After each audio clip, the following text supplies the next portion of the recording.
Amen. Amen. Nous allons prendre le passage des Proverbes. Tugiye kureba igice cyo mu migani. Un passage, c'est un seul verset. Ni ukuvuga ngo ni umurongo umwe. Celui qui n'a pas de Bible, tu vas essayer de l'aider à réfléchir lui aussi. Udafite Bibiliya uraza kumufasha nawe kubitekereza kuri uyu murongo. Proverbe 13, imigani 13, verset 21. umurongo wa 20.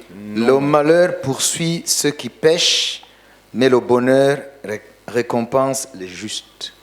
Ibyago bikurikirana abanyabyaha, ariko abakiranutsi bazagorerwa ibyiza. Amen.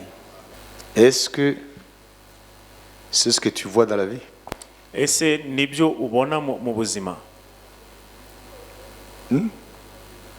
Demande ce que tu vois. C'est ce que tu vois dans la vie? Bazaho mwicaranye ngo ese niko ubibona mu buzima?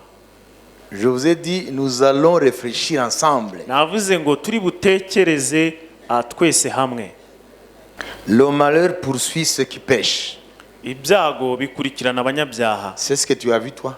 Ese nibyo niko nawe wabibonye? C'est une règle générale? Ese ni hame rusange? Mais le bonheur récompense les justes. Ariko abakiranutsi bazagororerwa ibyiza. Est-ce que c'est ce que tu vois? Ese nibyo ubona? Aujourd'hui, nous n'allons pas rentrer en disant oui, l'apôtre a dit ceci. Non, non, non. Munsi ntago turi butahe tuvuga gusa ngo apotre yavuze ibi. Hoya. Je veux que nous réfléchissions ensemble. Ndifuza ko dufatanya gutekereza kuri aya magambo. Qui voit une véritable problématique? Ninde ubibonamo ikibazo nyacyo? Qui? Ninde? Levez vos mains. Muzamura ibiganza babibona gutyo. Vous y voyez une problématique? Murabonamo ikibazo? Qui n'y voit que la réalité quotidienne des hommes?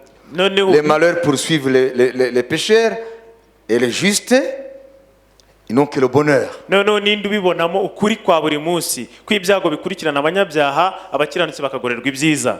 Levez vos mains. Namwe muzamura ibiganza. Qui aime réfléchir? Ni bandi bakunda gutekereza ku bintu. Pas parce qu'il y a des problèmes. Atari uko hari ibibazo. Réfléchir sur la vie. Gutekereza ku buzima. Pourquoi ceci, pourquoi cela? Kubera ikibi, kubera ibi. Nous avons lu, n'est-ce pas? Twasomye sibyo? Le malheur poursuit ceux qui pêchent. Ibyago bikurikirana abanyabyaha. Est-ce que vraiment tous ceux qui pêchent, le malheur les poursuit? Ese koko abanyabyaha bose ibyago birabakurikirana? Voilà. Donc la Bible ment. None se Bibiliya irabeshya? Je vais t'inviter ici devant. Ndagutumira hano imbere ubisobanure. Pour défendre tes convictions. Kugira ngo usobanure impamvu z'ibyo wiringira. Comment ça? Ni gute bishoboka bite? Et moi je lis ce que la Bible dit. Jewe nasomye ibyo Bibiliya ivuga. Le malheur poursuit ceux qui pêchent. Ibyago bikurikirana abanyabyaha. Mais le bonheur récompense les justes. Ariko abakiranutsi bazagororerwa ibyiza. Est-ce qu'il n'y a pas vraiment sujet à réflexion? Ese koko ibi bintu ntibikwiye gutekerezwaho? Donc, il faut réfléchir. Rero umuntu akwiye gutekereza ku bintu. Donc, nous mettons un grand point d'interrogation sur ce postulat de la Bible. Rero tumaze gushyira kabazo kuri uyu murongo cyangwa y'imvugo ya Bibiliya. Vous connaissez ce postulat? Un postulat? Iryo jambo postula muzi icyo rivuga? C'est ce qu'on affirme. Postula ni ikintu umuntu ahamya ko ari ukuri. Mais reste à démontrer. Rero ariko haba hasigaye ko abigaragaza koko ko ari ukuri. Ça c'est le postulat de la Bible. Rero iki ni ikintu Bibiliya ihamya. C'est ce que la Bible affirme. Nicyo Bibiliya ihamya nk'ukuri.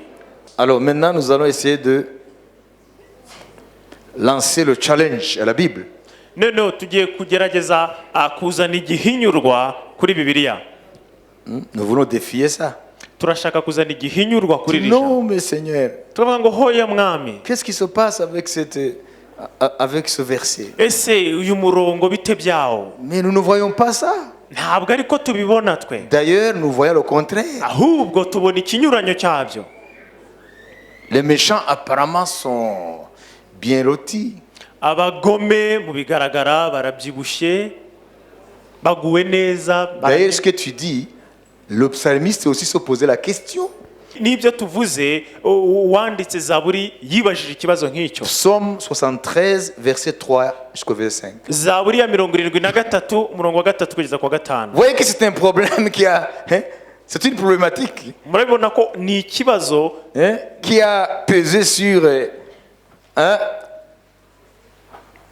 les épaules de beaucoup de sages dans toutes les civilisations. ni ikibazo cyaremereye abanyabwenge benshi uko urungano rwashyiriye Ils ont urundi. Psaume 73, 3, 5. Zaburi 73 kugeza kuri 5. kuko nagiriraga ishyari abibone ubwo narebaga abanyabyaha baguwe neza kuko batabazwa mu ipfa ryabo ahubwo imbaraga zabo zirakomera ntibagira imibabaro nk'abandi ntibaterwa n'ibyago nk'abandi. Amen. Ah, maintenant c'est fini. Noneho birarangiye. C'est fini. Birarangiye. C'est la Bible. Hein? Ni Bibiliya. Vous voyez? Murabibona? Cet homme de Dieu, Asaph, Uyu mukozi w'Imana Azafu lui aussi s'est posé la question. nawe yibajije ikibazo nk'icyo. Il a regardé autour de lui Yarebye mu bamuzengurutse et il a conclu yanzura avuga ngo le bonheur est avec les méchants. ngo abanyabyaha baguwe neza Rien ne les tourmente jusqu'à leur mort. kuko batababazwa mu ipfa ryabo. Mais après la mort, je ne sais pas. Ariko nyuma y'urupfu simbizi, Et leur corps est chargé d'un bon point. imibiri yabo irashishe iguwe neza. Ils n'ont aucune part aux souffrances humaines. Ntibagira imibabaro nk'abandi. Ils ne sont point frappés comme le reste des hommes. Ntibaterwa n'ibyago nk'abandi. Vous voyez, même Asaph, le psalmiste, se posait la question. Na Azafu wanditse Zaburi yibajije icyo kibazo. Ce que Proverbe 13, 21 dit, Icyo imigani 13:21 ivuga, et ce qu'il voyait, n'ibyo yabonaga c'était paradoxal. byari ibintu bihabanye. Alors il s'est posé la question. Noneho yibaza ikibazo. Mais si tu continues avec le psaume, Dieu lui a donné la réponse. Ariko ninkomeza ni Zaburi Imana yamuhaye igisubizo. Mais je ne vais pas aller là-bas. Ariko ntago ndi bubyinjiremo. Amen. Amen. C'est profond. Ça peut donner un séminaire de toute une semaine. Ni ibintu byimbitse bishobora kubyigaho icyumweru cyose. Et parce que les gens n'ont plus le temps pour le Dieu, Ariko kuko abantu badafitiye umwanya Imana, il faudra donner à compte-gouttes. tuba dukwiye kubaha duke duke. Voilà, donc Rero il y a un problème. hari ikibazo. Et le sujet de l'enseignement d'aujourd'hui, Kandi umutwe w'inyigisho z'uyu munsi, si tu veux le mentionner, niba ushaka kugira aho byandika, c'est ni la problématique de la rétribution divine. ikibazo cy'ingororano z'Imana. Est-ce qu'il n'y a pas de problématique là? Il y a une problématique. Ese nimubona ko ari ikibazo mu ngororano z'Imana? Harimo ikibazo. Une problématique, hein, Ikibazo ce sont des problèmes soulevés dans un sujet donné. ni ibibazo byavutse mu kintu runaka. Hein? N'est-ce pas? Sibyo? Donc, Rero la Bible affirme dans Proverbe 13, 21 Bibiliya irahamya mu migani 13:21 que le malheur poursuit les méchants. ko ibyago bikurikirana abanyabyaha. Amen. Amen.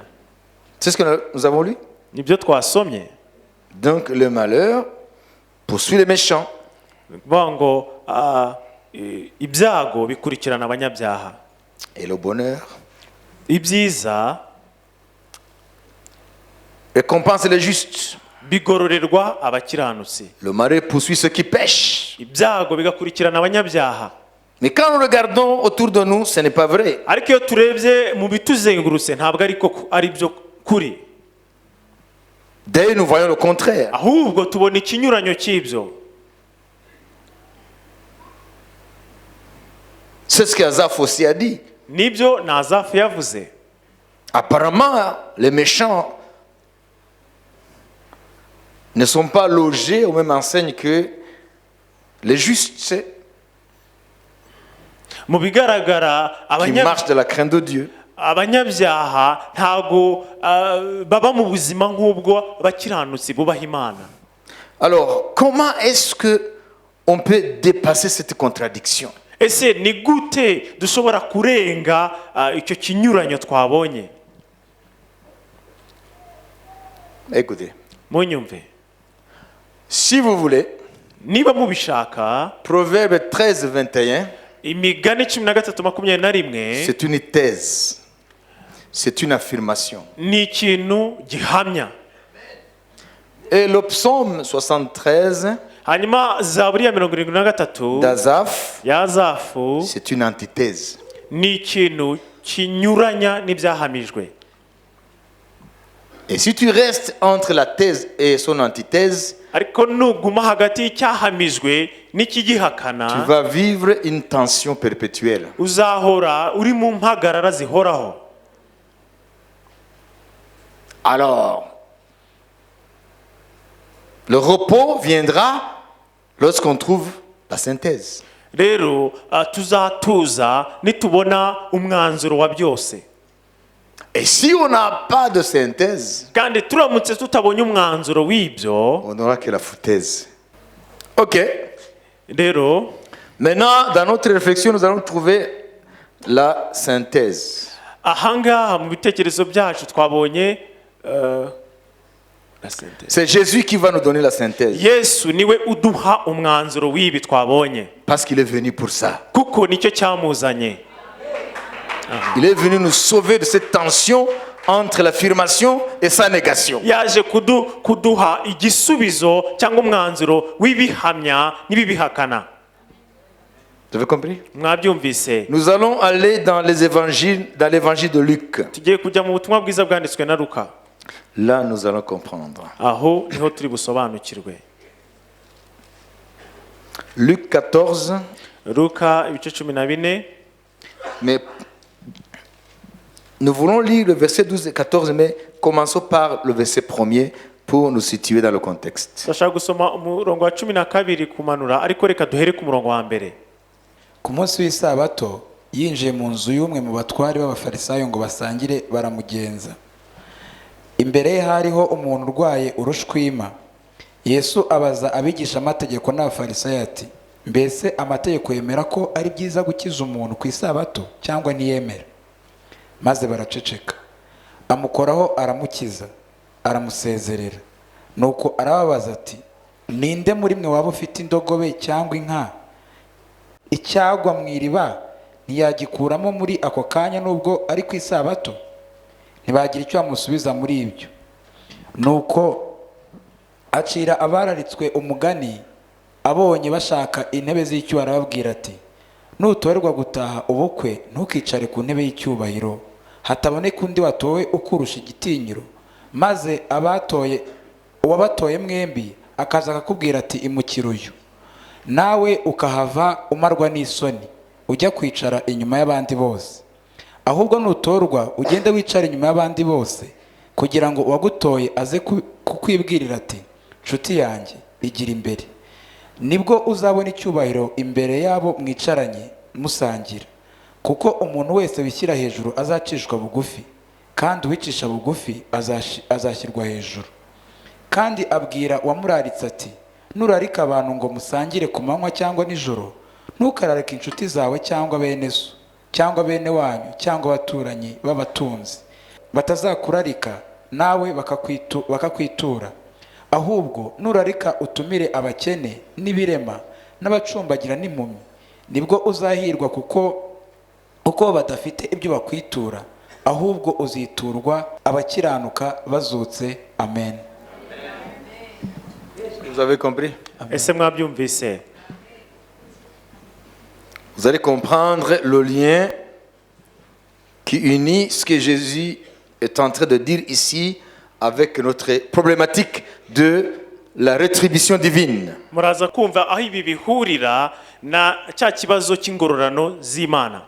Voilà, Jésus se trouve dans la maison d'un chef des pharisiens qui était riche. aha Yesu yari mu nzu y'umufarisayo wari umukire, Et il avait invité à manger ses amis ou sa société.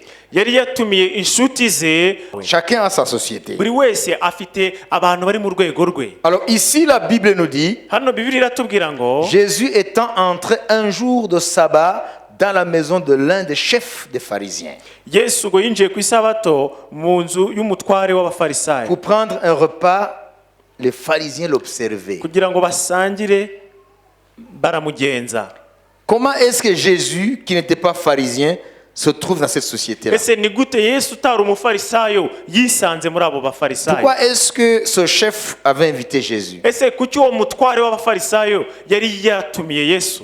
Les pharisiens, abafarisayo au-delà de ce qu'ils possédaient en biens matériels, ku kirengeje ku byo bari bafite nk'ubutunzi, c'était une classe qui était une classe respectée au sein de la société juive, rwari urwego rw'abantu rwubashywe cyane mu bayuda, comme des hommes qui représentent la sainteté ou la justice selon la loi. nk'abantu bagaragaza kwera kw'Imana ndetse no gukurikiza amategeko.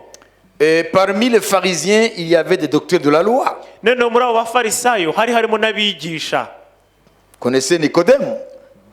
Nikodemu urugero muramuzi? Il était pharisien mais docteur de la loi. yari umufarisayo kandi ari n'umwigisha amategeko. Donc il avait invité les gens de sa société, rero uwo mufarisayo yari yatumiye abafarisayo bagenzi be bari mu rwego rumwe, ou les gens riches, cyangwa se les gens nantis. abantu b'abakire b'abaherwe. Ça veut dire sa classe. ni ukuvuga ngo urwego rwe.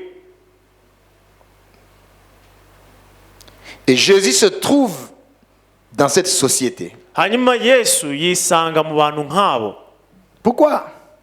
kubera iki? Je pense que c'est parce que ntekereza ko ari ukubera ko même s'il n'était pas riche matériellement sur le plan visible, nubwo atari umukire mu bifatika mu bigaragara, mais parce qu'il était un rabbi. ariko kuko yari rabuni, Il était le maître, l'enseignant. yari umwigisha, Incontestable, incontesté. yari umwigishwa mu buryo budahinyurwa budahakanwa. Même si ces pharisiens n'avaient pas cru en lui tous, nubwo abo bafarisayo bose batamwizeye, à part quelques-uns comme Nicodème, keretse bamwe muri bo nka Nikodemu, mais ils le respectaient. ariko baramwubahaga. Donc, ils l'ont invité aussi, rero nawe baramutumiye à titre de rabbi. mu rwego rwa rabuni, umwigisha. Ce qui n'est pas du peuple. ni ukuvuga ngo ntabwo yari muri rubanda, On le considérait dans cette catégorie-là. bamufataga mu rwego rw'abo bantu rwo hejuru. Vous verrez les gens qui font des fêtes, muzabona nk'abantu bakora iminsi mikuru, qui ont les choses de ce monde, bafite ubutunzi bw'iyi si, ils cherchent toujours les gens qui ont des biens comme eux. buri gihe baba bashaka gutumira abakire bagenzi babo. Jamais ils ne pensent aux pauvres. nta na rimwe batekereza ku bakene, Ils pensent toujours aux gens de leur rang. buri gihe batekereza ku bantu bo mu rwego rwabo, C'est ça la société. kuko niko abantu bateye. Et voilà, Jésus est là. nuko rero Yesu yari ari aho ngaho, Il l'observait baramurebaga et lui aussi les observait. nawe akabareba. Et Jésus, hanyuma Yesu en les observant, mu kubareba, mu kubitegereza, il voyait que tous c'était des gens qui ont du pognon. abona ko bose ari abantu bafite amafaranga. Et voilà, nuko rero il regarde les souliers, areba inkweto zabo, les habits somptueux, imyenda myiza y'igiciro, des gens chics. abantu bagezweho b'abasirimu. Et puis il les observe. noneho arabitegereza Comme il nous observe maintenant. nk'uko ari kutureba nonaha. Il est en train de voir tes souliers rouges, mauves, blancs. ari kureba inkweto wambaye z'umutuku z'umuhondo Et toutes les peines que tu t'es données pour te faire ce que tu t'es fait aujourd'hui. n'uburyo wigoye rwose kugira ngo wambare nk'uko wambaye uyu munsi. Et il se demande pourquoi tu l'as fait. noneho akibaza n'impamvu wabikoze Et pour qui tu l'as fait. n'uwo wabikoreye. Je continue. ndakomeje.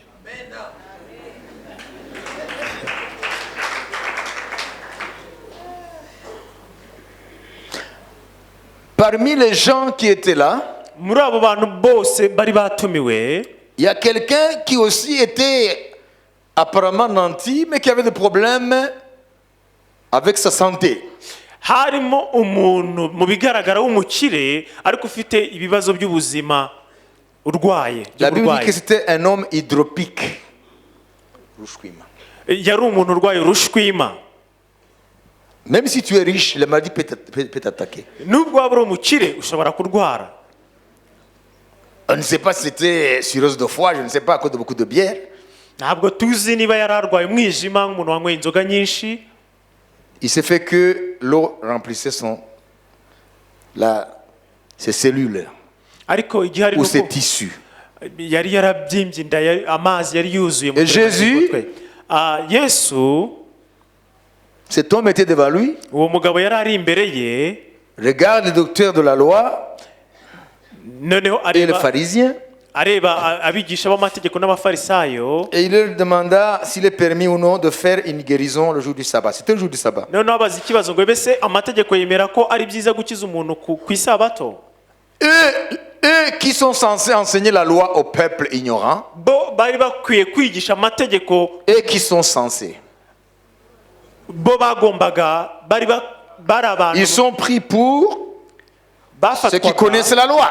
bo bafatwaga nk'abantu bazi amategeko y'Imana. Il dit, est-il permis de guérir quelqu'un un jour comme celui-ci? C'était noneho le sabbat. arababaza ngo ese biremewe gukiza umuntu umunsi nk'uyu? La Bible dit, Bibiliya iravuga ils ngo n'ont pas répondu. ntibasubiza. Lui, il se foutait de cette ni fête-là. ukuvuga ngo we ntabwo yari yitaye kuri uwo munsi mukuru. Ce repas, pour lui, ce n'était pas son affaire. ibyo baryaga we ntacyo byari bimubwiye, Parce qu'il est parti dans la joie. kuko we yagiye mu munezero Proclamer les bienfaits du Seigneur. avuga ineza y'umwami. Alléluia. Haleluya. Et Jésus reste là. kandi Yesu yagumye aho Les ngaho. pharisiens abafarisayo commencent maintenant, la colère montante. noneho umujinya utangira kuzamuka muri bo. Ce qui était fait commence à prendre notre dimension. byari umunsi mukuru bihindura isura. Et Jésus hanyuma Yesu leur dit, si ton fils tombe dans un trou le jour du sabbat, tu vas le laisser là-bas? Mon fils, reste là. L'Éternel nous a empêchés de faire quoi que ce soit le jour du sabbat. aravuga Je reviendrai après le sabbat pour te suivre de là. ngo umwana wawe aguye mu iriba uzamubwira ngo mwana wanjye guma aho ngaho ngiye mu isabato ndaza kugukuramo nyuma y'isabato. Il pose la question à ceux qui sont conviés. abaza ikibazo kuri abo batumiwe.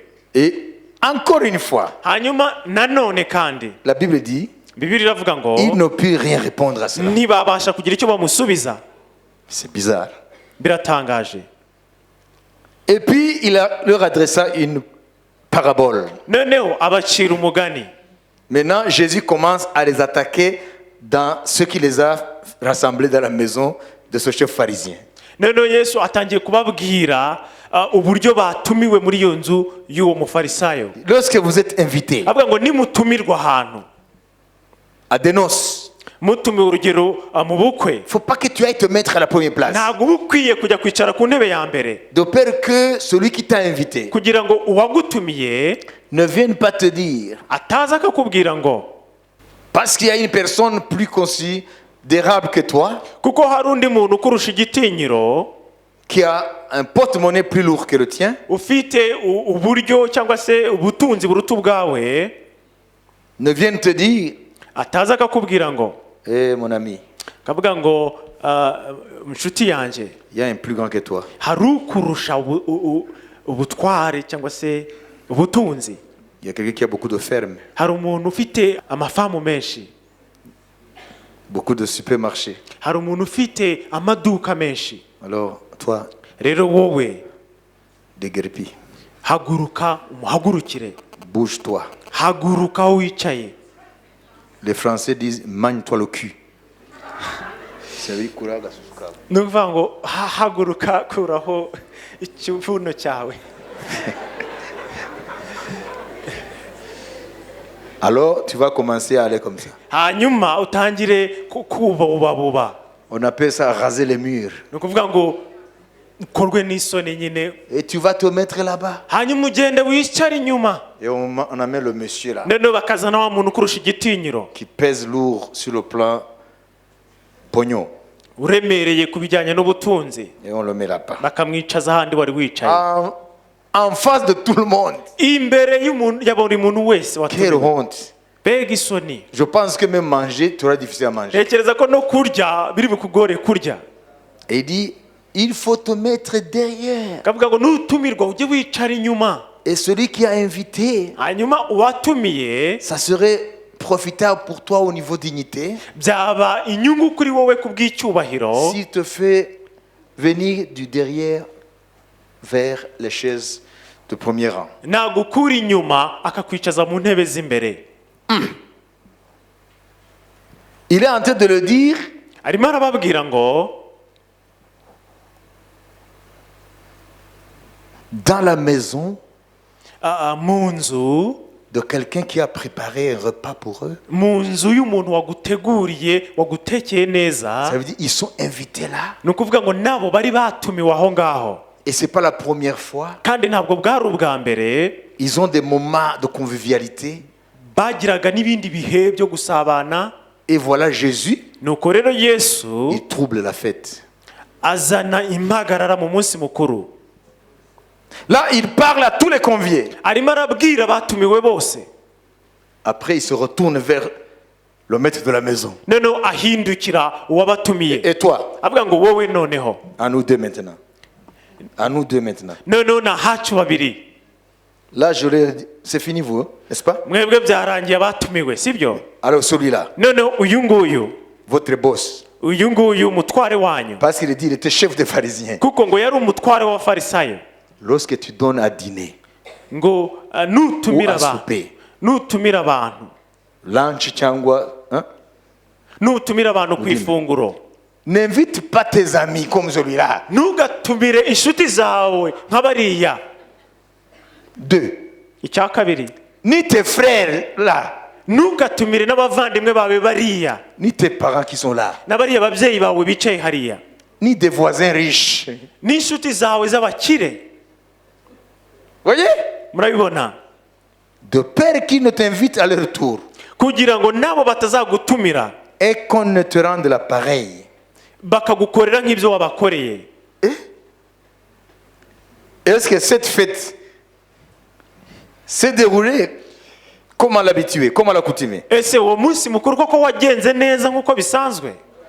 Il y a un homme qui a tout perturbé. Hari umugabo wazanye impagarara, Il y a un homme qui a tout envoyé balader. hari umugabo wazanye impagarara. C'est Jésus. Ni Yesu Kristo. Est-ce qu'il est venu pour troubler les fêtes des hommes? Ese yari yazanywe no kuzana impagarara aho hantu? Vous savez le péché qu'on pourrait accuser Jésus ici? Murabizi icyaha ushobora gushinja Yesu hano? C'est ce qu'on appelle, il a péché contre les convenances. Je vais expliquer. Ndasobanura. Il a péché contre les convenances. Ni ukuvuga ngo yacumuye ku byo abantu bamenyereye. Il a péché contre les usages de bienséance. Yacumuye ku mihango yo kugubwa Ça neza. veut dire chaque société Ni ukuvuga ngo buri bantu a des règles de convenance. bafite amahame bakiramo abantu bagira uko bakora. Non, non, il y a des règles d'usage. Ni ukuvuga ngo hari amahame y'uburyo bagenza. Par exemple, Urugero, tu ne peux pas être un invité ntabwo ushobora gutumirwa ahantu, et commencer à critiquer les gens. ntabwo waba watumiwe ahantu ngo utangire uvuge abantu nabi, Critiquer. usebye cyangwa unegura abantu. Et ici, Hano rero Il n'a même pas demandé la parole. nta nubwo yari yasabye ijambo, Alors qu'il y avait MC qui était là. kandi hari umuhuza Le maître w'amagambo, de cérémonie était là. hari uyoboye ibiganiro. Vous comprenez? Murabyumva?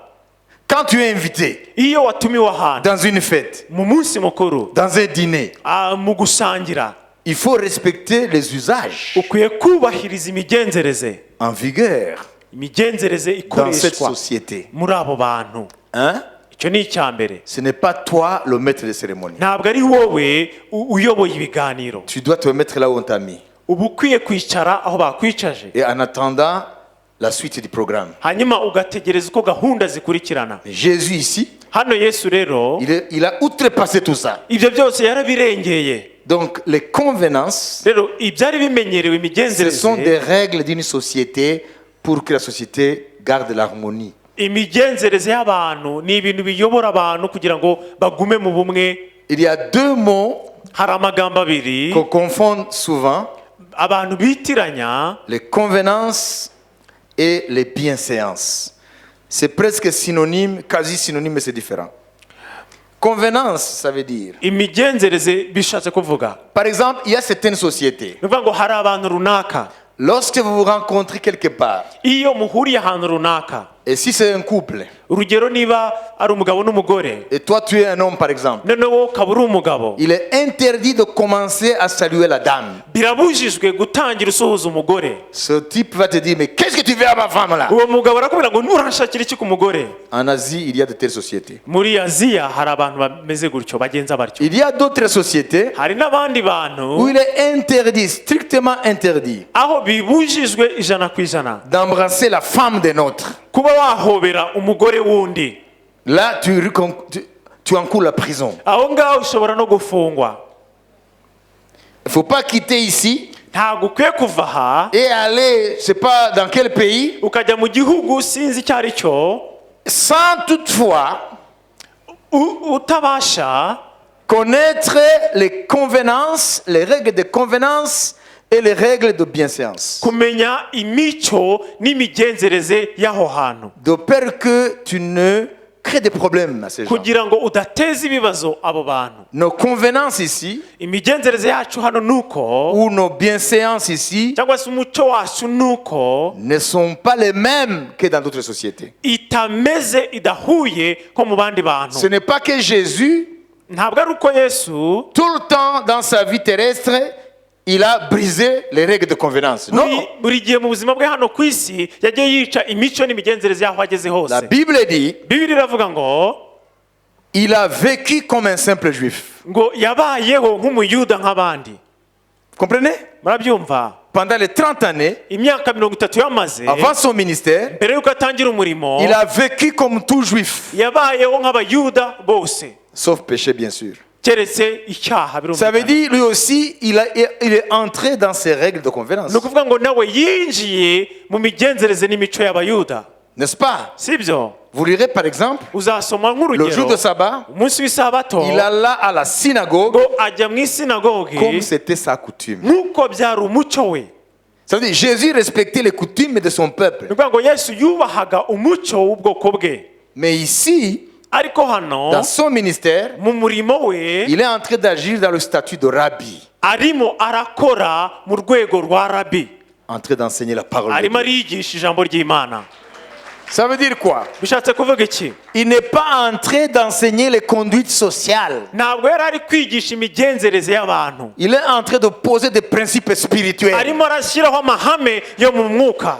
Ça veut dire qu'il est en train d'enseigner la leçon d'humilité. Ni ukuvuga ngo ari kwigisha isomo ryo guca bugufi, Parce que la conclusion est la suivante. kuko indunduro ni iyi Celui qui ngiyi: s'élèvera uzizamura sera abaissé. azacishwa bugufi, Celui qui s'abaissera, uzicishwa bugufi sera élevé. azazamurwa. c'est ce qu'il voulait enseigner. Nibyo yashakaga kwigisha. Donc n'allez pas briser les règles de convenance Rero ntimuzajye kwica imigenzereze n'imico d'une société où tu es invité, y'ahantu runaka watumiwe, parce que Jésus ici n'a pas respecté les convenances. kuko hano Yesu atubahirije imico n'imigenzereze. C'est un autre contexte. Ibi bivugwa mu Il bundi faut respecter. ukwiye kubaha. Si dans cette société, Niba mu rugero mu bantu on nk'aba commence par saluer le monsieur, batangira gusuhuza umugabo, il faut le faire. ukwiye kubikora. Si dans celle-là, Niba muri bariya On ne se salue pas comme c'est nous ici. badasuhuza nk'uko hano basuhuje. Il faut d'abord s'enquérir de comment ils se saluent. Ukwiye kubanza ukamenya uburyo basuhuzanya.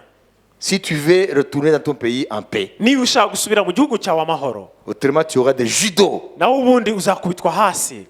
Parce qu'il y a des gestes ici, Kuko hari imikorere hano, des gestes qui sont admis urugero ou hano admises, hari ibintu umuntu yakora bikemerwa, mais ailleurs c'est un sacrilège. ariko ahandi ari sakirirego.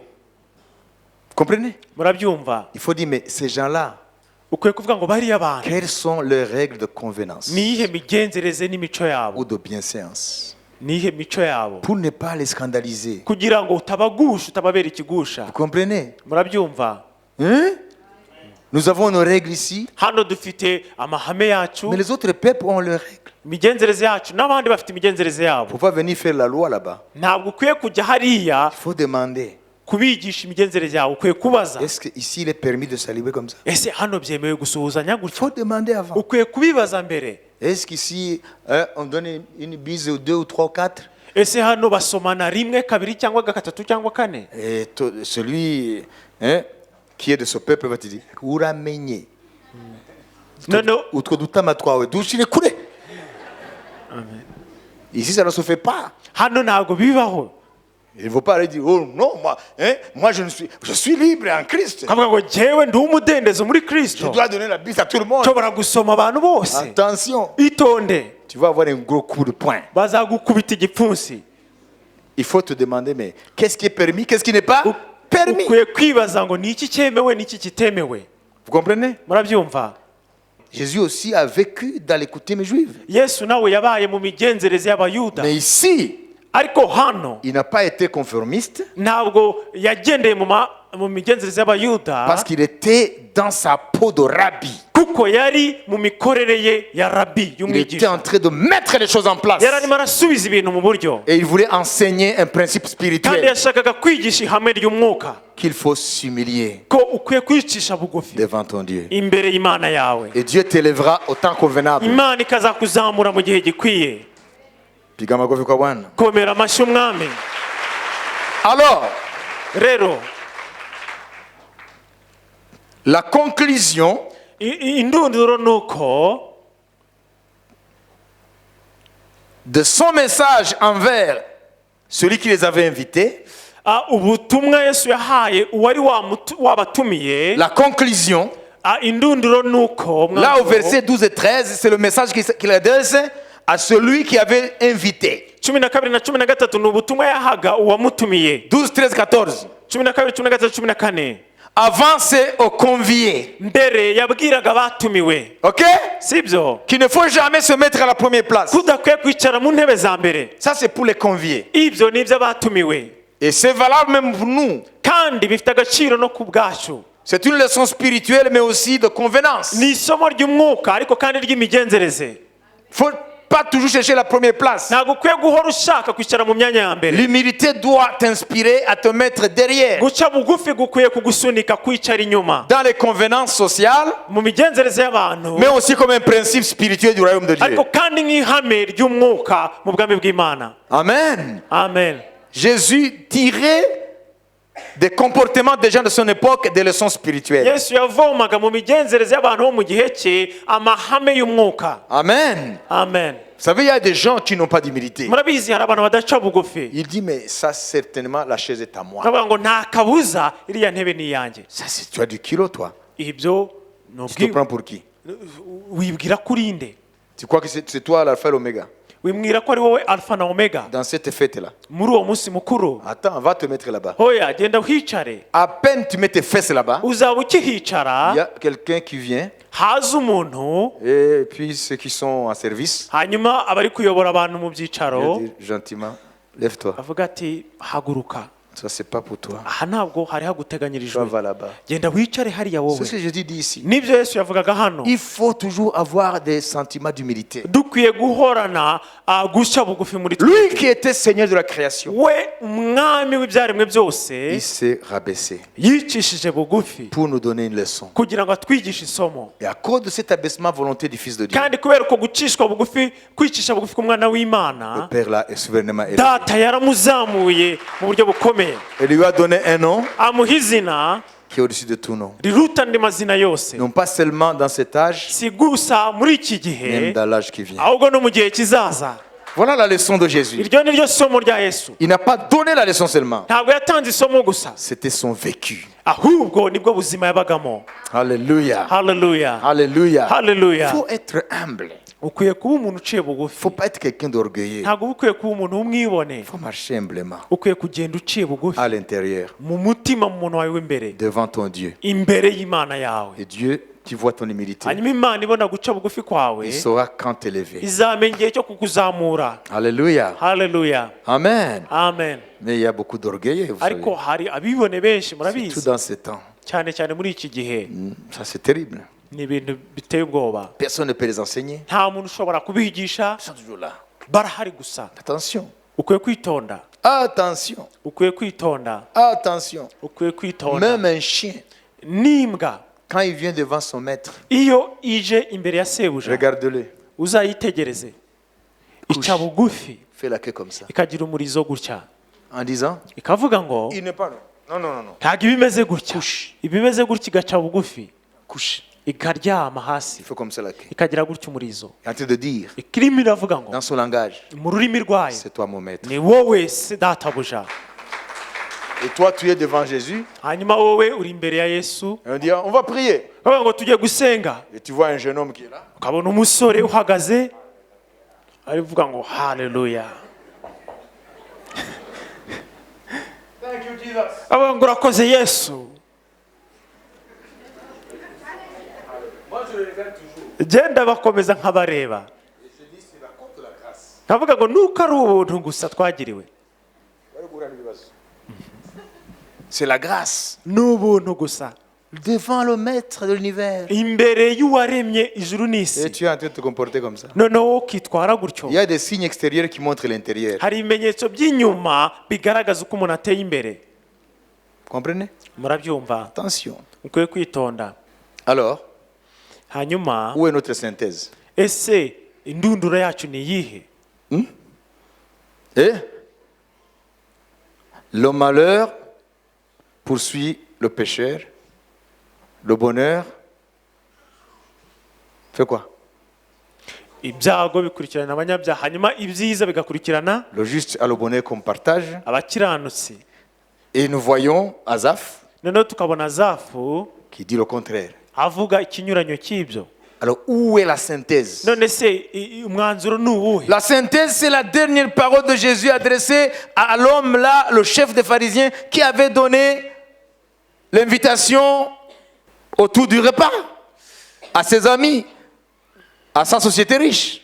umwanzuro ni amagambo yesu yabwiye uwabatumiye muri uwo munsi mukuru w'abakire Si tu invites, nuramuka utumiye si tu abantu as un repas, niba ufite Si tu as une fête, niba ufite umunsi mukuru ne cible pas les gens qui ont le même moyen que toi, ntugatumire abafite ubushobozi nk'ubwawe en espérant qu'ils te rendront l'appareil. kugira ngo nabo bazagukorere nk'ibyo babakoreye Mais si tu veux inviter, ahubwo nushaka gutumira abantu il faut chercher les gens uzashaka abantu qui n'ont pas la possibilité de te rendre l'appareil. badafite ubushobozi bwo kukwitura ibyo babakoreye Et quand tu invites ces gens-là, kandi abo bantu nubatumira c'est que ce n'est pas nuko la rétribution, tu ne comptes pas la rétribution venant de ces gens-là que tu as invités. uba utitaye ku ngororano uzahabwa n'abo bantu Ça dit quand je t'invite toi, ni ukuvuga ngo ningutumira qui wowe es pauvre, w'umukene pour venir manger à ma kugira ngo table, uze dusangire ça veut dire que ni ukuvuga ngo je ne compte pas à ce que tu me rendes l'appareil. ntabwo nitaye ko uzansubiza nk'ibyo Mais naguhaye si je le fais pour Jésus, ariko nimba ikorera yesu c'est Jésus ni yesu de qui j'attends la rétribution. ntegerejeho ingororano Vous comprenez? murabyumva Est-ce que la leçon de Jésus ici, ese isomo rya yesu hano c'est pour que tu n'invites pas les gens riches? ni ukugira ngo udatumira abakire C'est pour que tu n'invites pas les hommes importants. ni ukugira ngo udatumira abanyacyubahiro. Non, loin de là. Hoya ntabwo ari ibyo. La leçon est la suivante. Isomo ni iri ngiri. Lorsque nous faisons des choses dans cette vie, Nitugira icyo dukora muri ubu buzima, la conduite de notre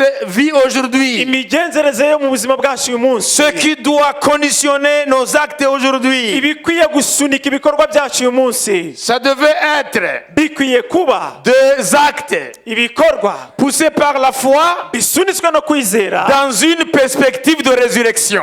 mu rwego rwo kureba umuzuko. Ça veut dire, je fais des choses Ni ukuvuga ndi gukora ibintu espérant que à la résurrection des justes, niringiyeho ku muzuko w'abapfuye, Dieu me donnera ma rétribution juste. Imana aribwo izampa ingororano yanjye nk'iy'umukiranutsi. Jésus est en train de poser un fondement Yesu yari ari gushyiraho urufatiro des œuvres qui plaisent à Dieu. rw'imirimo inezeza Imana. Ce sont des œuvres, Ni imirimo, alléluia, haleluya, alléluia, haleluya, qui sont faites devant Dieu ikozwe imbere y'Imana avec l'espérance n'ibyiringiro que Dieu ko Imana réserve la récompense aux justes lors de la résurrection. ibikiye ingororano abakiranutsi ku gihe cy'umuzuko. Tu ne peux pas faire ça Ntabwo wakora ibi si tu n'as pas une foi vivante. udafite kwizera kuzima.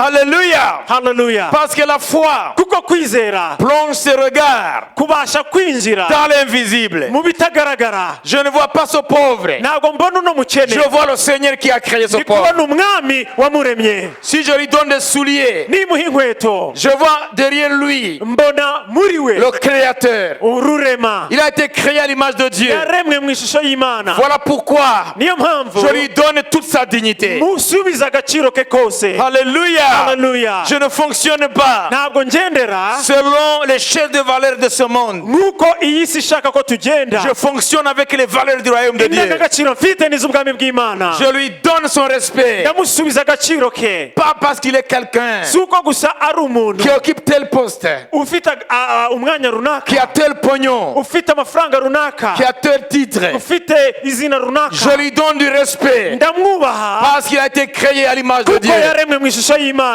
Voilà pourquoi Niyo mpamvu je respecte tout le monde nubaha buri muntu wese, et je fais du bien à qui a besoin de ce geste. ngirira neza ukeneye kugirirwa neza wese. Pourquoi? Kubera iki? Parce que j'agis par la foi. kuko nkora mu kwizera, Et la foi me dit, kandi kwizera kurambwira ngo tout ce que je fais ibyo nkora byose qui plaît au Seigneur binezeza umwami trouvera sa juste rétribution à la résurrection. bizabona ingororano zibikwiriye ku munsi wo kuzuka. C'est ce qu'il est en train d'enseigner. nibyo yari arimo arigisha, Faire des choses mukora ibintu pour plaire à Dieu. kugira ngo binezeze Imana. Rien de ce qui est fait nta kintu na kimwe au gikorwa nom du Seigneur n'izina ry'umwami restera sans récompense. kizaba kidafite ingororano. Voilà pourquoi niyo mpamvu le juste, umukiranutsi il n'attend pas la rétribution dans cette vie. ntabwo ategereje ingororano muri ubu buzima gusa, Même si le Seigneur peut agir aujourd'hui. nubwo umwami yakora muri ubu buzima, Mais ce n'est pas cela notre espérance. ariko ibyiringiro byacu ntabwo ari ibyo. C'est une espérance qui va au-delà de la tombe. ni ibyiringiro birenze imva yawe, C'est une espérance ni ibyiringiro qui transcende cette vie. birenze ubuzima bwa none. Le juste, umukiranutsi, écoutez-moi, je vais terminer. unyumve ngiye gusoza, Lorsque tu fais de bonnes œuvres, iyo ukoze imirimo yawe myiza, lorsque tu poses des actes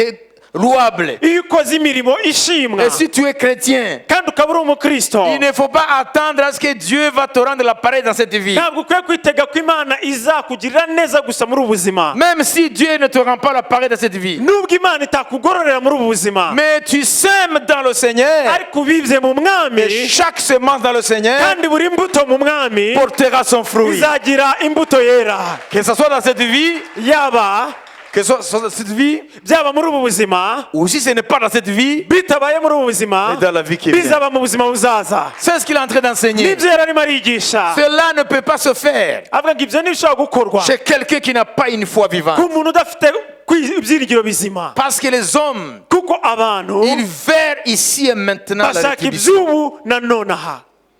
La synthèse indunduro ni uko entre la thèse de la Bible, Proverbe 13, 21, ya ruriya murongo twasomye Migani 13:21 Et son antithèse dans Psaume 73, versets 3 et ndetse 5, n'ikinyuranyo cyayo muri Zaburi ya 23:3 kumanuka trouve sa synthèse bibona indunduro mwanzuro dans les paroles que Jésus a dites à celui qui avait invité, mu magambo Yesu yabwiriye umutumira le chef des pharisiens. uriya mutware w'abafarisayo. Il a dit, si tu invites, il yaravuze ngo nutumira ne faut abantu pas inviter les gens qui ont les moyens de te rendre l'appareil, ntugatumire abantu bafite uburyo bwo kugusubiza ibyo mais wabatanzeho, invite ceux qui n'ont pas quelque chose en retour pour ahubwo toi. tumira bariya badafite icyo bagusubiza. Cela veut dire que tu le fais pour leur Dieu. Bishatse kuvuga ko ubikoreye Son Dieu, leur Dieu. ubikoreye Imana yawe, C'est à lui.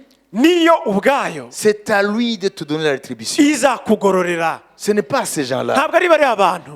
Mais si tu fais quelque chose Ariko nukora ibintu avec une idée derrière la tête, ufite mu bitekerezo byawe que moi aussi, si demain je suis fauché, kuvuga ngo nanjye ejo nimbura uburyo il va me dépanner. azongera amfashe nawe. Voilà les calculs de ce monde. Iyo niyo mibare y'isi si Vous voyez? murabibona, Ce sont des calculs. ni imibare. Mais nos calculs là, Ariko imibare yacu twebwe devant Dieu, imbere y'Imana c'est une bassesse. ni ibintu bisuzuguritse.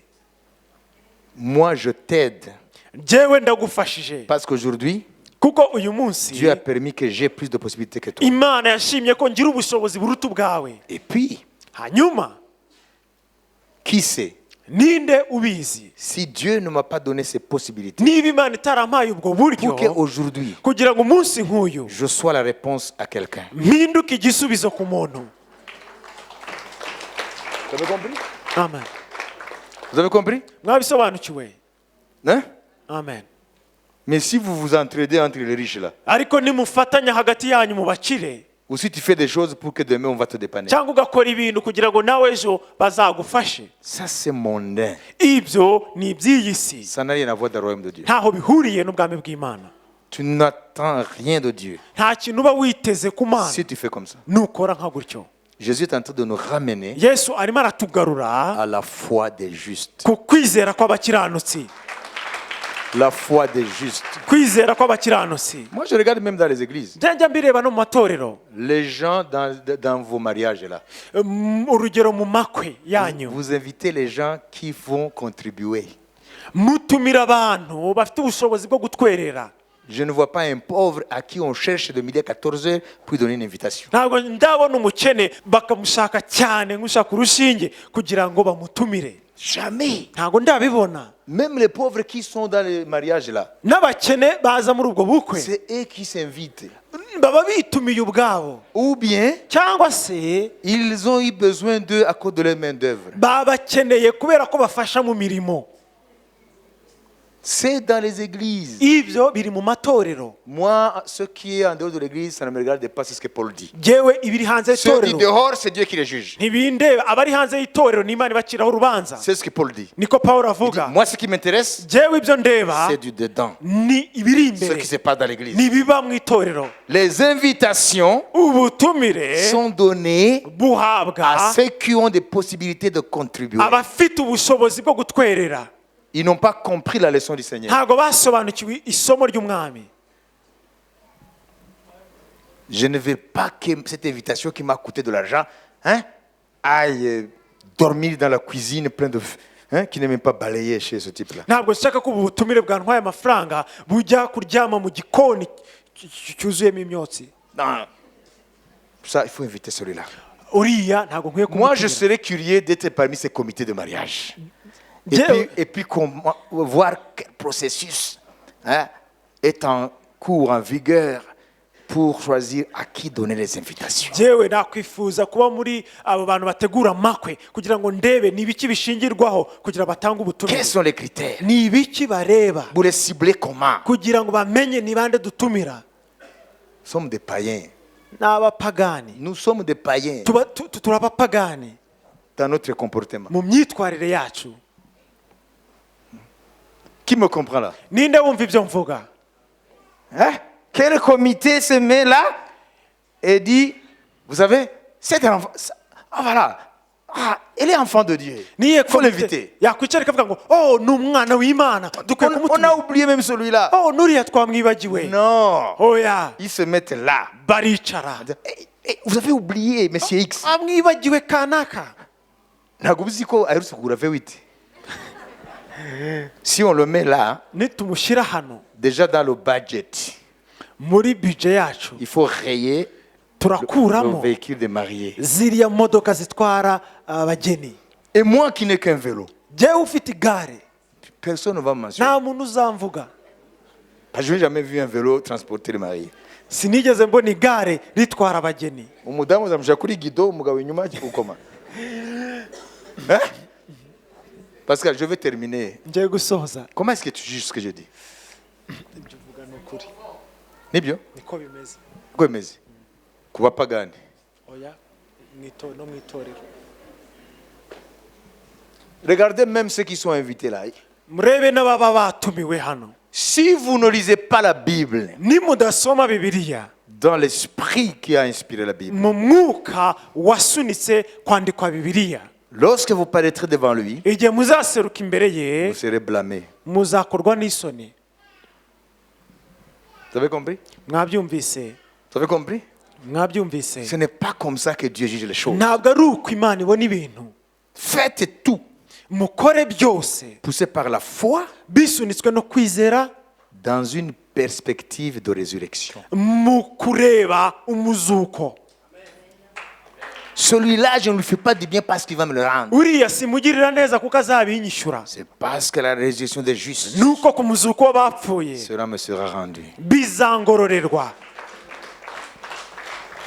C'est ce que Jésus a dit. niko yesu yavuze Lisez-moi ce dernier passage et on va terminer. munsomere uwo murongo wa nyuma C'est le hanyuma verset 14. ni umurongo wa cumi Partez avec le verset 14. mutahane umurongo wa 14 nibwo uzahirwa kuko badafite ibyo bakwitura ahubwo uziturwa abakiranuka bazutse amen. Ça veut dire que Dieu réserve les rétributions ni ukuvuga ngo imana ibikiye ingororano des justes y'abakiranutsi le jour de la résurrection des justes. umunsi wo kuzuka kw'abapfuye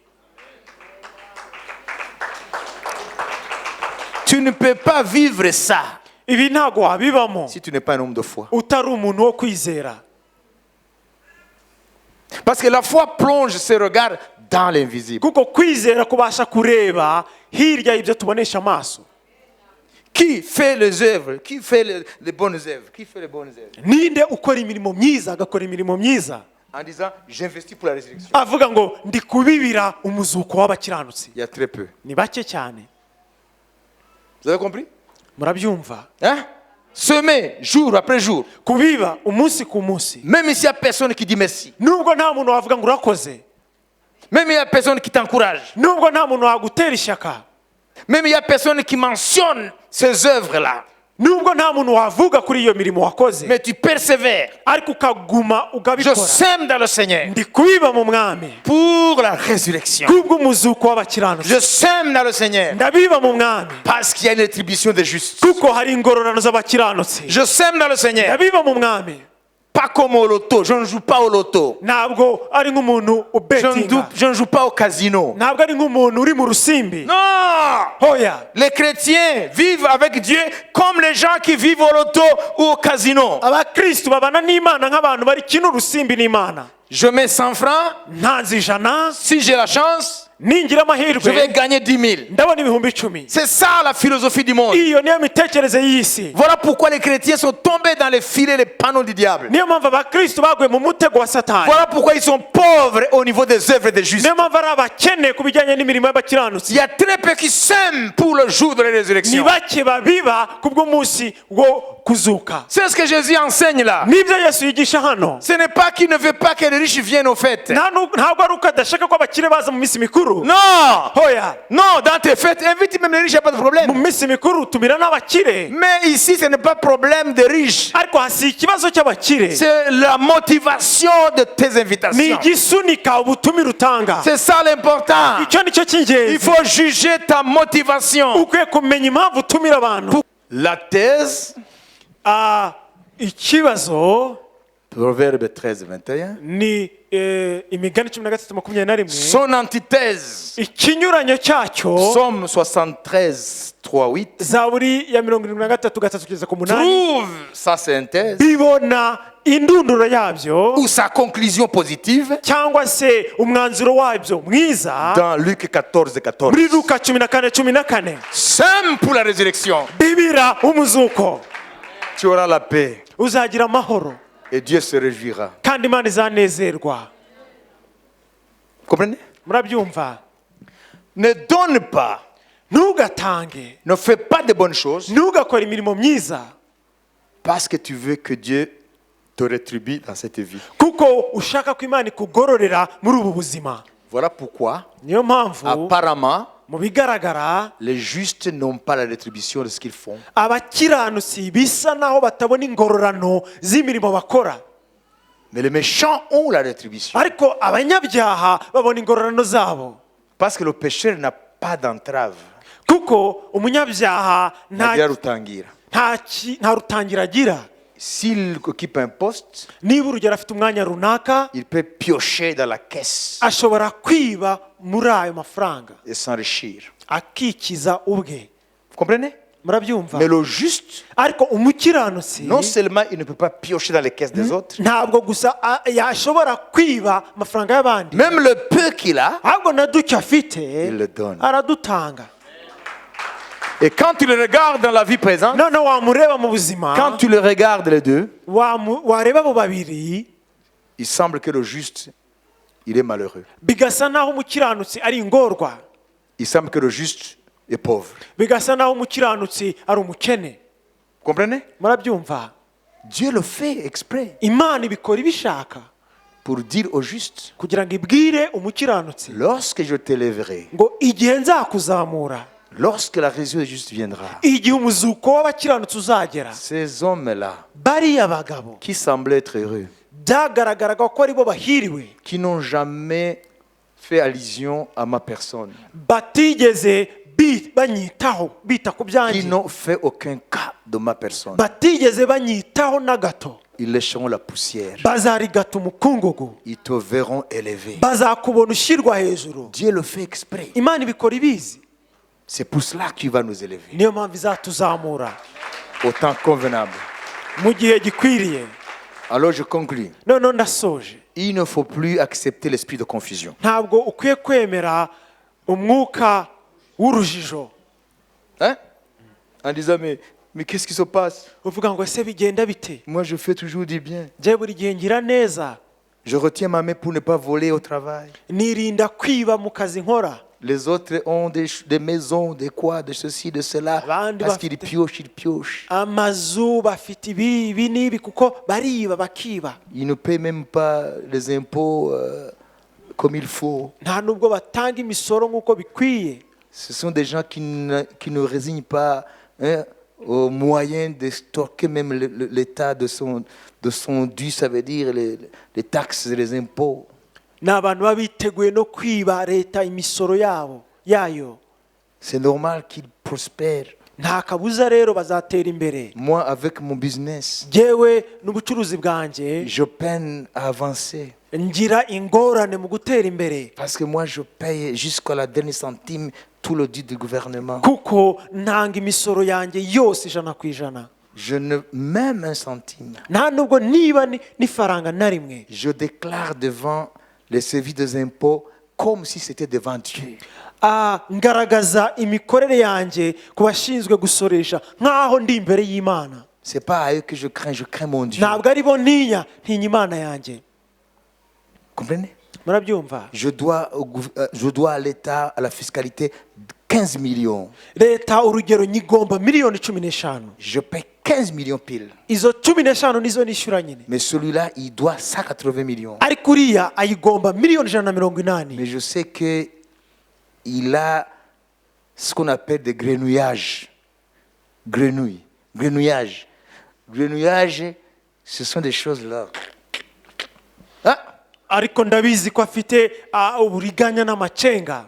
au lieu de 180 millions, aho gutanga miliyoni 180 il paye à peine 2 millions. agatanga miliyoni 2 nazo Voilà zituzuye. pourquoi il a des maisons à côté, à gauche. Niyo mpamvu afite amazu hirya no hino. Voilà pourquoi il a des biens partout. Niyo mpamvu afite umutungo hirya no hino. Parce que le fondement n'est pas sain. Kuko urufatiro ntago rwera. Mais moi, Ariko jewe je marcherai lentement, nzagenda buhoro mais sûrement pour l'éternité. ariko nshikamye kubw'Uwiteka.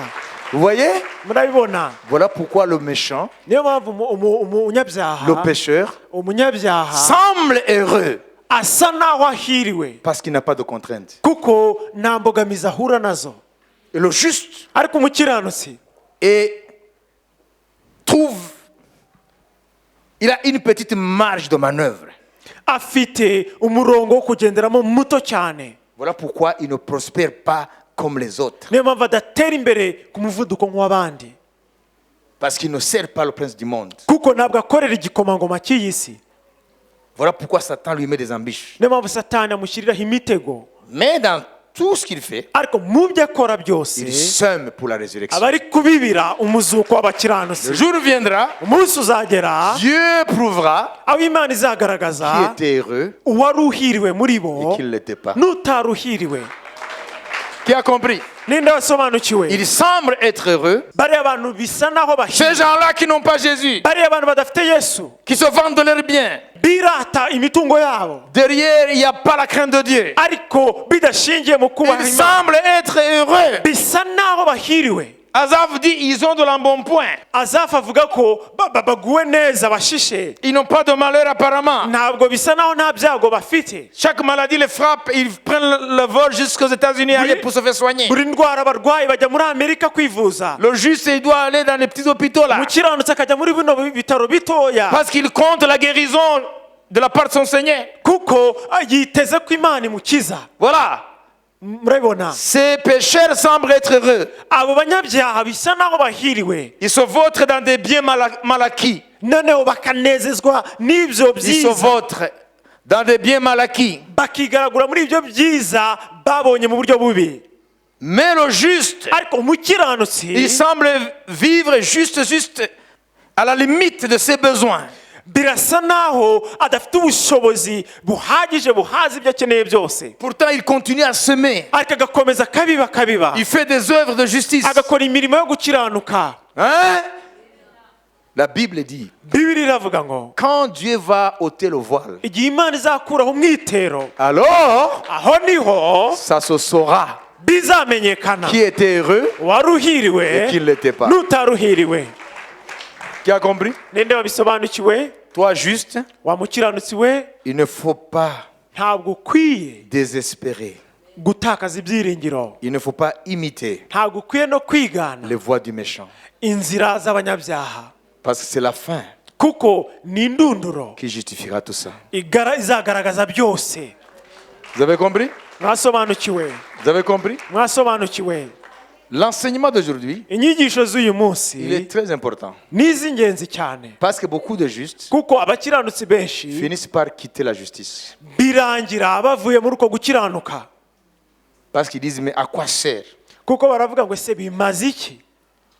de s'abstenir Bimaze iki kwigomwa alors que Dieu ne répond pas directement? Imana idasubiza ako kanya? Et ils commencent maintenant à regresser. Noneho bagatangira gusubira inyuma Parce qu'ils n'ont pas compris la synthèse de Dieu. kuko batasobanukiwe indunduro y'Imana. Mais aujourd'hui, tu as la synthèse. Ariko uyu munsi iyo ndunduro urayifite. Il y aura la rétribution des justes. Hazabaho ingororano z'abakiranutsi. Alléluia! Haleluya, Alléluia! haleluya. Dans cette vie, Muri ubu buzima le juste ne fait que semer. umukiranutsi arabiba gusa. Et à la résurrection, Umunsi il va w'umuzuko moissonner. azabona ingororano ze. Vous avez compris? Mwasobanukiwe? Le méchant, Umunyabyaha, le pécheur, umunyabyaha, cette vie, ubu buzima c'est là où il sème niho abiba, et c'est là où il moissonne. ni naho asarura. Mais le juste, Ariko umukiranutsi cette vie, muri ubu buzima c'est semer. nibwo abibamo. À la résurrection, Mu muzuko C'est moisson. niho azasarura. vous avez compris? Mwasobanukiwe? Donc n'attends pas la moisson maintenant. Rero ntimutegereze gusarura nonaha, Semer, mubibe gusa jour et nuit. umunsi umujoro n'amanywa. À la résurrection, Ku munsi w'umuzuko vous allez moissonner. muzasarura. Acclamons le Seigneur. reka dukomere amashyi umwami.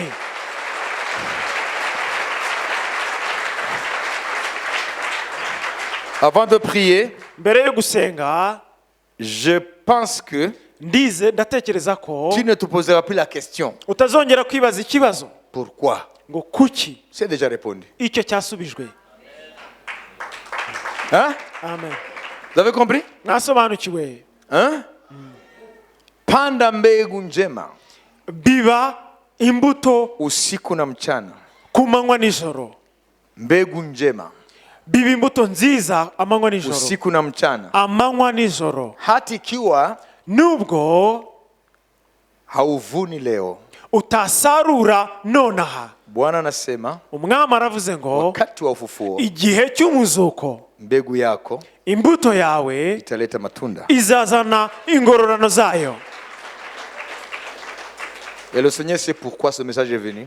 Kandi umwami azi impamvu ubutumwa bwaje, Parce que des gens sont frustrés. kuko abantu bari mu kutumva, mu kudasobanukirwa, Ils sont frustrés, ils regardent les autres.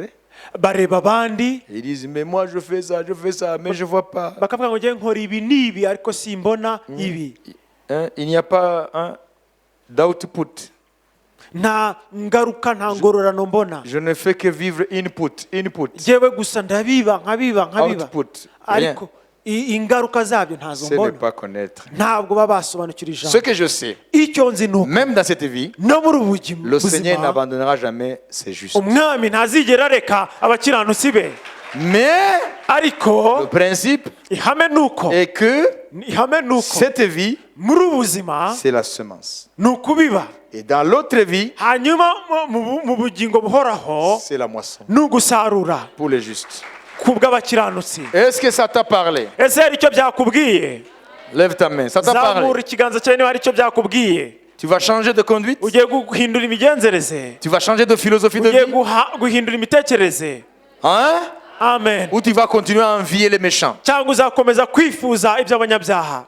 Tu as compris maintenant? Wasobanukiwe noneho? Alléluia. Haleluya, Alléluia. haleluya. La synthèse est là. Indunduro irahari, umwanzuro urahari. Vous avez compris? Mwasobanukiwe? Semer. Kubiba, Semer kubiba, des bonnes œuvres. kubiba imirimo myiza Au nom de Jésus. mu izina rya Yesu. Même si tu ne récoltes pas aujourd'hui. Nubwo utasarura ubu ngubu, Semer. biba ubibe. Parce qu'il y a la résurrection. Kuko hari umuzuko, Et à la résurrection des justes, kandi umuzuko w'abapfuye c'est w'abakiranutsi pour la rétribution. uzaba ari uw'ingororano. Voyez? Murabibona? Je vous donne la parole de Dieu. Mbahaye ijambo ry'Imana. Pas parce que j'ai besoin que vous me disiez Amen, Amen. Ntabwo ari uko nshaka ko muvuga ngo amen amen, Ou que vous disiez merci. cyangwa muvuga ngo urakoze. Non. Hoya, Je sème. ndabibye Parce qu'à la résurrection, kuko ku munsi w'umuzuko ma transpiration icyuya nabize aura sa rétribution. kizagira ingororano zacyo. Comprenez? Nibyo. Toi aussi, Nawe rero sème. biba, biba, Décourage pas. ntucike intege. Sème. Biba, Même s'il n'y a personne qui voit. nubwo nta muntu waba ubibona, Même s'il n'y a personne qui dit merci. nubwo nta muntu wavuga ngo urakoze, Même s'il n'y a personne qui dit courage. nubwo nta muntu wavuga ngo Celui qui vit dans le secret ugutera imbaraga, uba mu bwihisho, et qui voit dans le secret ureba kandi mu bwihisho, t'attend à la résurrection agutegereje ku et muzuko te donnera ta rétribution. kandi azaguha ingororano yawe. Lèvons-nous. Duhaguruke, Nous allons prier pour un changement de mentalité, de tugiye philosophie de vie. gusenga guhinduka ko mu mitekerereze. Lèvons-nous devant la face de Dieu. Duhaguruke imbere yo mu maso y'Imana. Alléluia. Haleluya. Tiens-toi debout devant la face de Dieu. Hagarara imbere y'amaso y'Imana Si tu le peux. niba ubishoboye. Celui qui n'a jamais reçu Jésus Utarigeze yakira comme Yesu Seigneur et Sauveur. nk'umwami n'umukiza, Jésus t'attend ici. Yesu aragutegereje hano. Viens recevoir le salut gratuitement. Ngwino wakira agakiza ku buntu. Jésus veut te pardonner.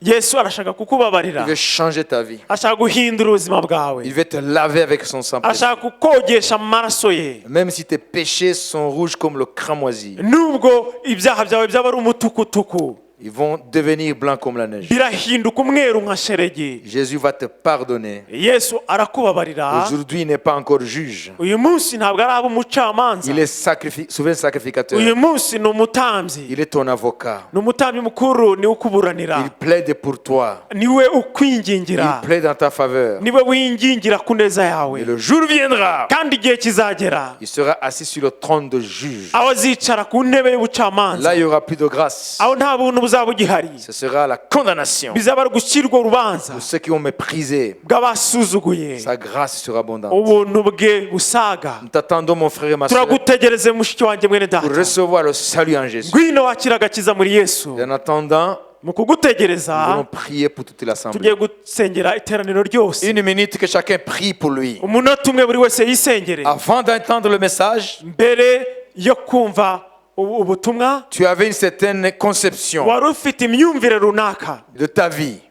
ku bijyanye n'ubuzima bwawe. Tu avais une certaine orientation. wari ufite umuyoboro runaka. Tu voulais aussi semer et moissonner aujourd'hui. washakaga nawe kubiba no gusarura muri ubu Tu buzima. voulais prospérer comme ces méchants-là. washakaga gutera imbere nk'abo banyabyaha. Quels que soient les moyens qu'ils utilisent. uburyo bwose bacamo. Mais aujourd'hui, tu as compris. ariko uyu munsi wasobanukiwe. Ils semblent être heureux. bigaragara nk'aho bahiriwe. Mais devant Dieu, ils sont malheureux. ariko imbere y'imana ni ingorwa. Mais le juste, ariko il umukiranutsi semble être malheureux. birasa naho ari ingorwa. Il semble être envahi par des souffrances. bisa naho agoswe n'imibabaro. Mais devant Dieu, il est heureux. ariko imbere y'imana arahiriwe. Et le juste, même dans cette vie, kandi umukiranutsi no muri ubu il ne buzima sera jamais abandonné. ntabwo azarekwa. Et par surcroît, Dieu lui donnera la rétribution de ses œuvres justes à la résurrection des justes. kandi kuko yizera imana izamuha ingororano y'imirimo yo gukiranuka ku munsi w'umuzuko w'abakiranutsi. Aujourd'hui, tu as compris uyu munsi wasobanukiwe ko la leçon spirituelle ko isomo ry'umwuka dans ce passage de Luc. muri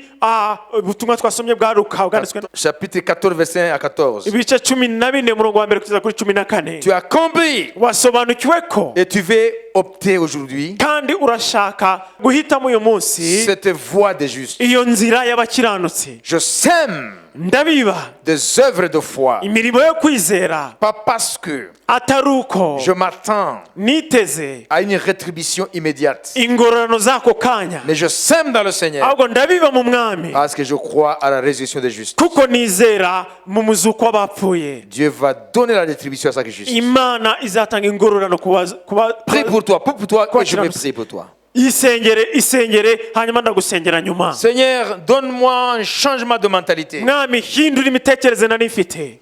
Pardonne-moi, mbabarira parce que je pensais comme des insensés. kuko natekerezaga nk'abapfapfa. Je pensais comme un insensé. natekerezaga nk'umupfapfa. Mais maintenant j'ai compris ariko ubu nasobanukiwe ko la sagesse des justes. ubwenge bw'abakiranutsi Je vais commencer ngiye gutangira à semer devant ta face kubiba imbere y'amaso yawe en espérant ta mu rétribution kwiringira ingororano et zawe non pas la rétribution des hommes. atari ingororano z'abana b'abantu. Même si je ne vois pas la rétribution aujourd'hui, nubwo ntabona ingororano muri ubu buzima, donne-moi le courage umpe imbaraga de continuer à semer zo gukomeza kubiba pour la résurrection, kubwo kuzuka pour kw'abapfuye l'éternité. kubw'iteka ryose. Que je ne m'attende plus sinitege de la rétribution de la part des hommes, ingororano ivuye ku bantu, mais que je m'attende à toi, Seigneur, ahubwo nitege wowe mwami pour chaque œuvre kuri buri murimo que wose j'aurai accompli, nzaba narakoze, que je l'accomplisse en toi et pour toi. nzawukorere muri wowe kandi ku bwawe. Chaque jour buri munsi que je sème biba de la sémence des justes, imbuto y'abakiranutsi pour avoir part à la résurrection des justes. kugira ngo nzagire ingororano z'abakiranutsi. Merci de changer ma conception de la vie. urakoze guhindura imitekerereze yanjye y'ubuzima. Merci de changer ma conception urakoze guhindura imitekerereze yanjye de la rétribution divine. y'ingororano z'imana. Merci de me donner la réponse urakoze kumpa igisubizo à cette problématique ku bw'icyo kibazo nari mfite de la rétribution des justes. cy'ingororano z'abakiranutsi. J'ai compris, Seigneur, nasobanukiwe ko mwami pourquoi le juste impamvu umukiranutsi semble être malheureux, bisa naho ibyago bimukurikirana, semble ne pas être heureux. bisa naho atanezerewe. Mais Seigneur, ariko mwami j'ai compris nasobanukiwe que le ko bonheur ku ineza est à ceux qui s'aiment kugubwa neza ari ukuri kubwa bariya babiba en toi. babiba muri wowe. Merci Jésus. Urakoze mwami Yesu. Merci de me changer, Urakoze guhindura imitekerereze de yanjye. me donner la sagesse d'en haut, Urakoze kumpa ubwenge buvuye mu de ijuru me libérer de la sagesse d'en bas. no kumbohora ubwenge bw'iyi si. Pardonne-moi Umbabarire, tout ce temps umbabarire igihe cyose où je me suis comporté en insensé. nitwaye nk'umupfapfa. Au nom de Jésus. Mu izina rya Yesu. Amen. Amen. Je veux prier pour toi maintenant. Ngiye kugusengera noneho. Seigneur Jésus, Mwami Yesu, je prie pour chaque personne nsengeye buri muntu wese uri aha qui a compris wasobanukiwe ko tes paroles, wasobanukiwe ijambo ryawe qu'il n'y a pas de contradiction. ko ijambo ryawe ritavuguruzanya, La Bible ne se contredit pas. ko Bibiliya itivuguruza, Il a compris kandi akaba yasobanukiwe ko que dans la Bible, ko muri Bibiliya s'il y a la thèse et l'antithèse, niba hari igihamya n'ikigihakana, quelque part il y a aussi la synthèse. haba hari n'ahantu hari umwanzuro wacyo, Une synthèse positive. indunduro nziza. Mais aujourd'hui, Ariko uyu munsi chaque personne ici présente buri muntu wese uri aha ngaha qui a compris wasobanukiwe ko que le méchant, ko abanyabyaha, que les pécheurs, ko abanyabyaha tout en poursuivant leur mu méchanceté, gukurikirana ubugome bwabo semblent prospérer, bisa naho batera imbere, semblent heureux. bisa naho bahiriwe, Mais au fond, ariko muri bo ils ne savent pas ce qu'ils attendent. ntago bazi ikibategereje. Mais le juste, Ariko umukiranutsi tout en persévérant mu kwihangana kwe, dans sa justice, mu gukiranuka kwe, en semant dans la mu justice, kubiba mu mirimo yo en gukiranuka, semant en toi, mu kubiba muri wowe, semble ne pas être large, bisa naho atagukirwa, semble ne pas être heureux, bisa naho adahiriwe, semble ne pas avoir le bonheur. bisa naho adahiriwe, Mais au fond, ariko muri we c'est lui qui est heureux. niwe uhiriwe Parce mukiranutsi, qu'à la résurrection des justes, kuko umunsi wo kuzuka tous kw'abakiranutsi ces actes de justice iyo mirimo yose yo gukiranuka seront récompensés, izagororerwa, reviendront à la mémoire, izibukwa, et tu vas rétribuer kandi uzagororera les justes abakiranutsi à juste titre. kubw'imirimo bakoze. Au nom de Jésus, Mu izina rya Yesu, que l'Esprit de Dieu umwuka w'Imana fait fructifier azana imbuto dans chaque vie muri buri buzima d'enfant de Dieu. bw'umwana w'Imana Que wese. l'Esprit de Dieu Umwuka w'Imana fasse fructifier azana imbuto, la semence de foi